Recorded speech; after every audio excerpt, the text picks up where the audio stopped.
સુરતના અડાજણ સ્થિત શ્રી સ્વામિનારાયણ એચવી વિદ્યાલયમાં અનેકવિધ કાર્યક્રમો સાથે શ્રી કૃષ્ણ મહોત્સવની ઉજવણી કરવામાં આવી।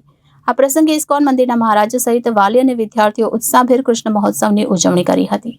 શહેરના અડાજણ વિસ્તારમાં આવેલ શ્રી સ્વામિનારાયણ એચવી વિદ્યાલય એટલે શિક્ષણ, જ્ઞાન અને સંસ્કારોનો શુભ સમન્વય। છેલ્લા 35 વર્ષોથી શાળા વિદ્યાર્થીઓ માત્ર શિક્ષણ જ બલકે સંસ્કૃતિ, સભ્યતા, રાષ્ટ્રભાવના, આધ્યાત્મિક અવિરત સિંચન કરી રહી છે। ત્યારે પરમ કૃપાળુ શ્રી કૃષ્ણ ભગવાનનો 5251મો જન્મ મહોત્સવ ઉજવવામાં આવ્યો।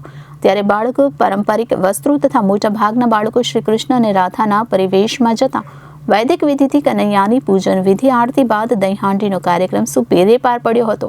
સાથે જ કીર્તન, ભજન, અનુરોધ જેવા સાંસ્કૃતિક રજૂ કરવામાં આવ્યા હતા। આ પ્રસંગે ઇસ્કોન મંદિરના મહારાજ સહિત વાલી અને વિદ્યાર્થીઓ ઉત્સાહભેર કૃષ્ણ મહોત્સવની ઉજવણી કરી હતી। दिनेश भाई गोंडलिया, श्री स्वामिनारायण एचवी विद्यालय स्वामिनारायण एकेडमी अडाजण सूरत।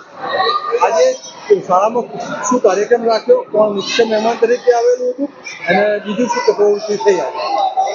આજે કૃષ્ણ જન્મોત્સવ સોમવારે છે, એના નિમિત્તે અને સુરત નગરી જેના નામથી ઓળખાય છે વીર નર્મદ, એમનો પણ જન્મદિવસ હોય તો એમની પણ જન્મદિવસ નિમિત્તે ખૂબ બાળકોએ એના સ્મરણોને પણ યાદ કરી અને કૃષ્ણના સ્મરણોને પણ યાદ કરી અને બાળકોએ ખૂબ ધામધૂમ અને આનંદથી આ કાર્યક્રમ આજે ઉજવ્યો હતો। કૃષ્ણમય વાતાવરણ આખું સ્કૂલમાં બની ગયું, કેવું તમે અનુભવ્યું અને બાળકોએ શું કર્યું? સૌથી પહેલાં તો નર્મદની નગરી છે એટલે બહુ આનંદની નગરી છે, એટલે કૃષ્ણના જન્મોત્સવમાં ઉજવણી થતી હોય એટલે એક બાળકના હૃદયમાં જાણે કે કૃષ્ણ પધાર્યા હોય અને એક બાળક થનગનાટથી અમારા મ્યુઝિકના તાલે બધાએ બહુ નાચગાન સાથે અને કૃષ્ણનો બહુ ખૂબ ધામધૂમથી દરેક બાળકોએ, દરેક શિક્ષકગણોએ અને અમારા ઘણા બધા વાલીઓએ પણ આજે મહોત્સવ માણ્યો। એક કામ, ક્રોધ એનાથી મુક્ત નીકળી કાઢી દેવું, એ કેવું લાગ્યું?